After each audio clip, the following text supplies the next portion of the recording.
You weren't paying attention. All right. We are going to talk about free energy and your favorite subject, equilibrium. So I told you yesterday, I think, that this unit brings like everything that we've studied this year kind of together. Okay. So we talked about free energy yesterday in terms of Gibbs free energy. And we've talked about equilibrium. So we're bringing those together. And this is where my term rat link comes from. Okay. So delta G equals negative R. This is the R from the ideal gas law. Times temperature in Kelvin times the natural log of K. You can also solve for K. So if you want to get K out of this position and actually solve for K, then this is what that equation would look like. Because you would divide by RT to get it over here, or negative RT, and then K would equal E to the negative delta G divided by RT. Kelvin. No, that's the equilibrium constant. K is the equilibrium constant. Ka, Kb, Kc, Kp, K whatever. All right. So in Unit 7, we saw that K can tell us about the position of equilibrium. So if you have a K value that's larger than 1, that means that your products are favored. K values that are less than 1 are not favored. So if we apply that idea to the free energy that we saw yesterday, we know that reactions with negative delta G's are going to have K values that are greater than 1. So if delta G,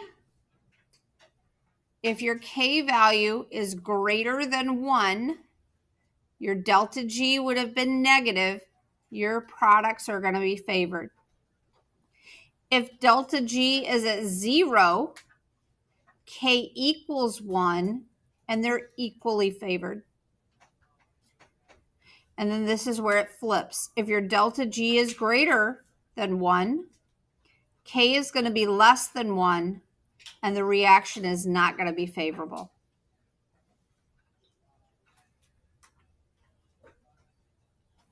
Okay. So when we look at this equation, this is our delta G here. We studied that yesterday. That's going to end up being in kilojoules per mole for the units.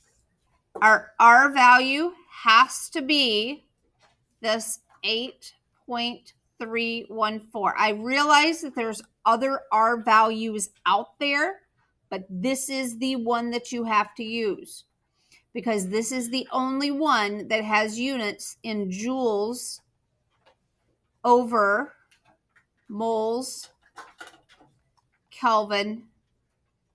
And so if you don't use this one, it's not going to cancel out properly.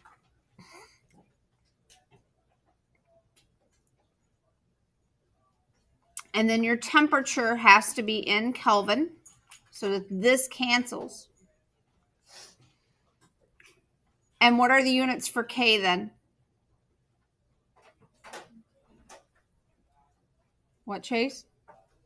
K? Yeah. Yeah, we don't have units for K. Oh, yeah. That's right. Remember now. That's why I keep asking you, because it's going to, yep, keep coming back. I keep reviewing and reviewing and reviewing to try to cycle back in and get you guys to remember those things. All right, when delta G is near 0, K will be near 1. As delta G becomes more negative, K increases. Okay, so as delta G nears 0, as K nears 1, your cell phone is getting really, really low on battery at that point. Okay? It's almost ready to die. Done?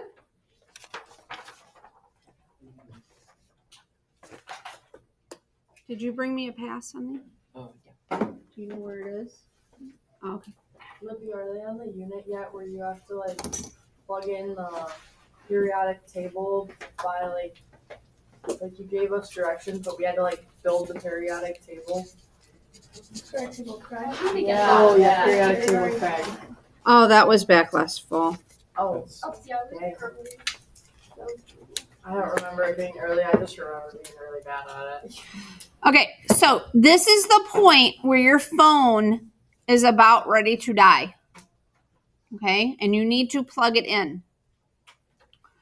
When you plug it in, it's going to reverse the reaction that drained that battery, but that is not a thermodynamically favorable reaction. And we're going to talk about what we do when these are not thermodynamically favorable in just a couple minutes. But we got a couple math problems to get through here before we can get into 9-6.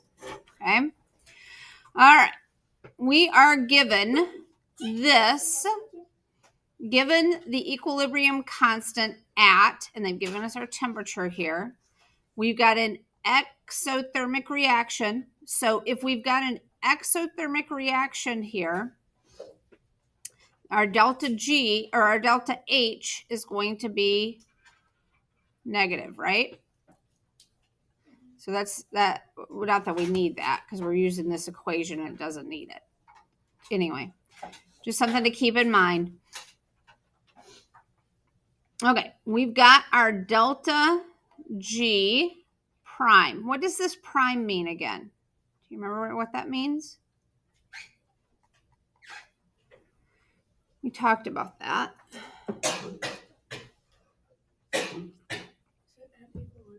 Nope, it's not at equilibrium. We studied prime. We talked about prime before you even knew what equilibrium was. It means that you are at this temperature, which is about room temperature. This is a typical room temperature. At least you hope, or you might be cold or something, or hot, depending on who you are. And your pressure is at 1 atm. So that's what that prime means. All right. So we are at those conditions. And that is what typically the tables of delta G, delta H, and delta S are all set at, because those will vary with the temperature variance. So they try to make that easier. It's kind of like in physics, everything's done in a vacuum because it's just easier. You don't have to deal with wind resistance and different things. All right. So we're going to continue to plug and chug here. We've got a negative. My R value here is the 8.314. Look, it's like pi. Happy Pi Day for my math nerds. Today's Pi Day. Yes, it is. Yes, indeed. This is joules per moles Kelvin. Okay. I'm going to then multiply that by my temperature in Kelvin. So my temperature in Kelvin, they gave us right here, which is 298 Kelvin. Then we're going to take the natural log. Let's do green. We're going to take the natural log of our K value, which they gave us right here. And that has no units. So 1.40 times 10 to the 6th. So no units here. These units, the K is going to cancel. I can't go down any further on there. Okay, so if you do the math here in your calculator, you end up with 351.00, and that's going to be what units? What do I have left over for my units? Joules per mole. Shouldn't it be negative? Yes, indeed, it should be negative.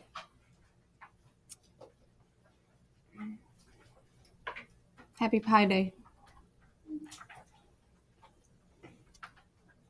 My math geeks. Pi Day. All right. Typically, though, this is given in what units? Kilojoules. So if I want to put this into kilojoules, it's going to be negative 35.1 kilojoules per mole. If we leave it in joules on like the AP test, would it be marked wrong? Unless they specifically asked for kilojoules, it would not be marked wrong. But sometimes you have to take these and bring them together with other equations. And so I just want you to kind of get comfortable with being able to slide that decimal and that almost being a natural sort of thing. In fact, if they didn't ask for it, I would probably leave it like the, unless they stated, give it to us in blah, blah, blah. I would leave it like this because it's one less area for error. And it takes time. Every second you spend rewriting this takes time. Which for some of you is very precious. All right, questions on that one? All right, we got a we do.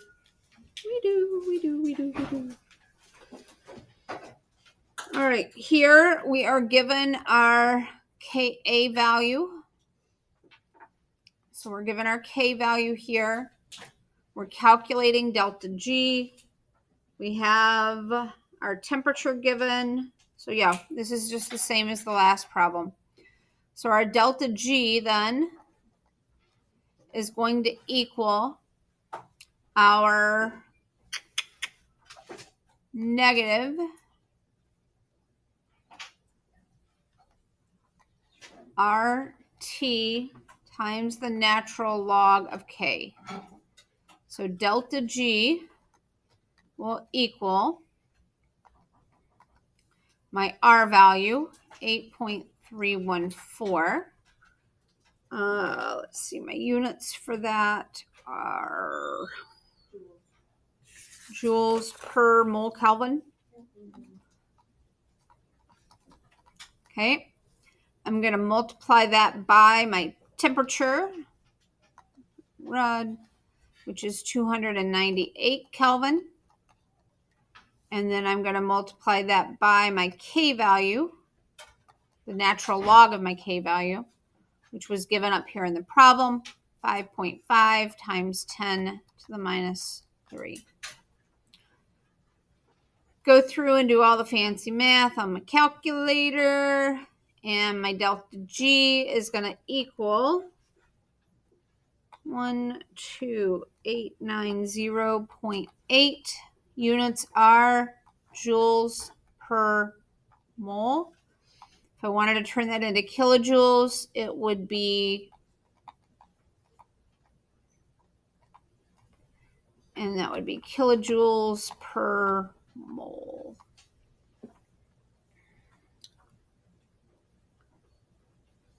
And if I was keeping with proper sig figs, it would actually be, how many sig figs here? 2. So I need 2 sig figs, 13 kilojoules per mole.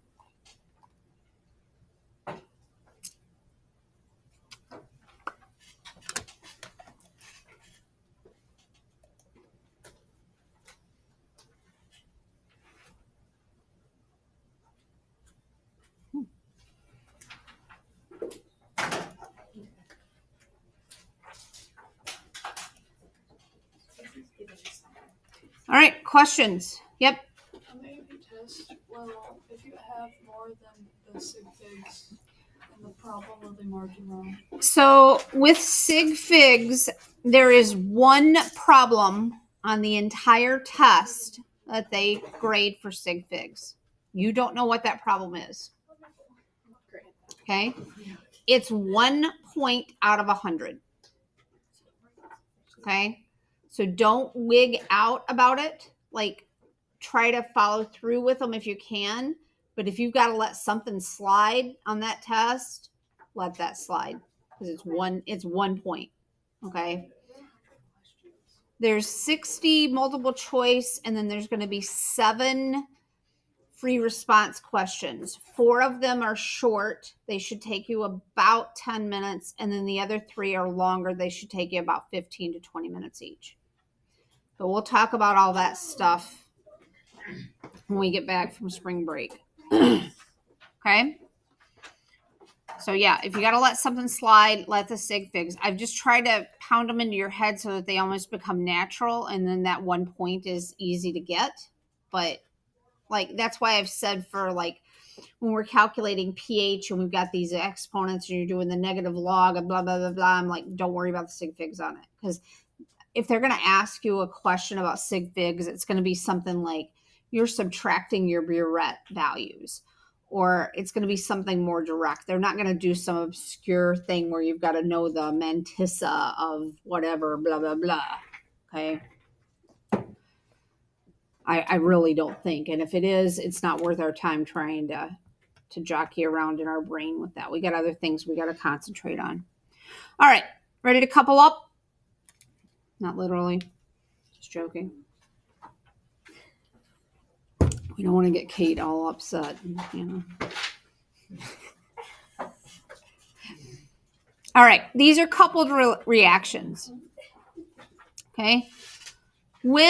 So no equations here. Look at that. When a reaction is thermodynamically unfavorable, there are ways to get that reaction to occur. And I've talked to you about that in terms of like your cell phones, okay, or your Chromebooks.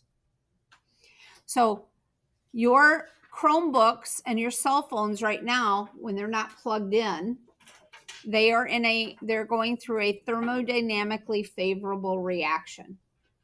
It just happens naturally. But over the day, they're using up that energy, that free energy in that. And by the end of the day, some of them are pretty drained, depending on usage and other factors. So when you get to this point that they're thermodynamically unfavorable, they're dead. That's what you consider your batteries dead. Now, some batteries are rechargeable, like your cell phones, like your Chromebooks. So you go home, you plug those things in at night, usually before you go to bed. Most of us do, or we put them on a charger of some sort or whatever, okay? And that's going to run the reaction the other direction.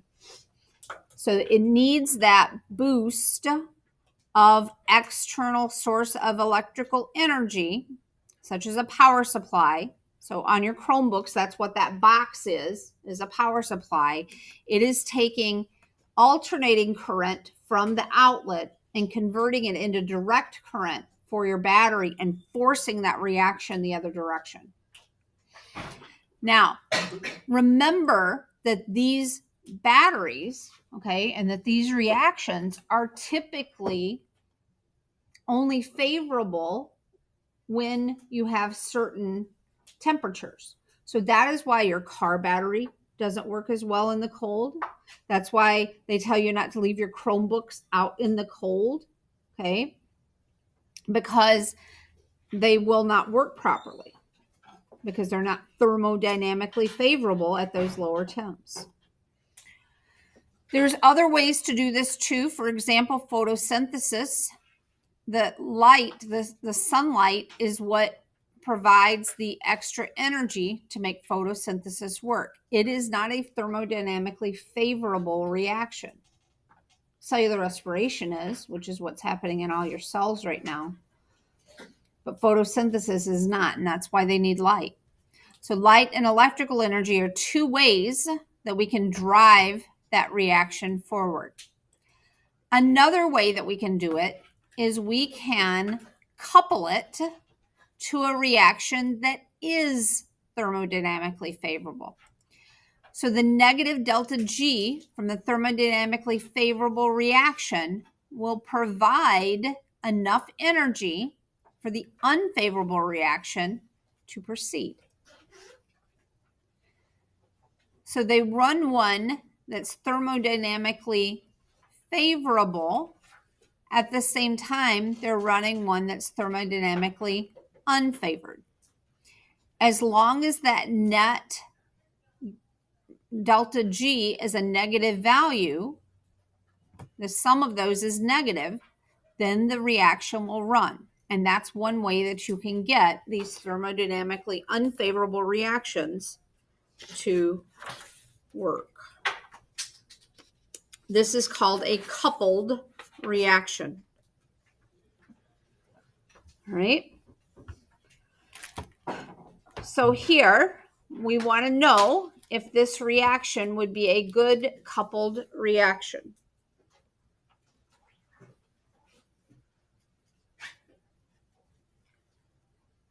What would my net amount of delta G be here? I don't have my pen. What would my net delta G value be?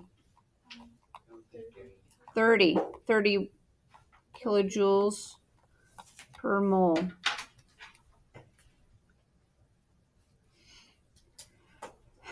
Is this going to be a favored reaction?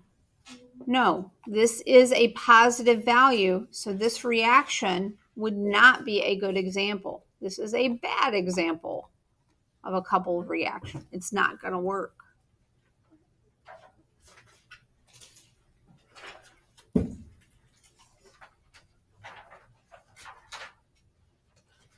Good?